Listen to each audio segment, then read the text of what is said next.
কুড়াল দিয়ে গিয়ে কূপ মেরে ফেলছে। যখন কূপ ছিল সেই সন্তান জাগ্রত হয়ে গেছে।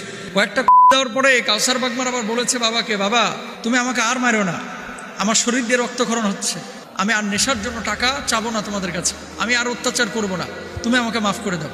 এইভাবে রিকোয়েস্ট করতেছিল। তখন বাবার ফিলিংস বা অনুভূতিটা পরিবর্তন হয়ে গেছে। কুড়াল দিয়ে পানোর পরে এবার বাবা সন্তানকে বুকের মধ্যে নিয়েছে। নেওয়ার পরে কি বলছে যে তোকে ছাড়া আমি জেলে একা একা থাকবো কিভাবে।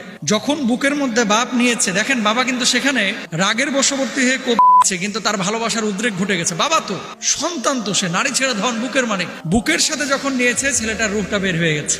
বাবা হিসেবে যখন সন্তানকে এভাবে হত্যা করলো, এই বাবা অন্যায় কাজ করেছে আর সন্তান তো অন্যায় আগেই করেছে। কারণ ইসলাম এভাবে কোনো অপরাধীকে মেরে ফেলার জন্য ব্যক্তিগতভাবে কাউকে দায়িত্ব দেয় নাই।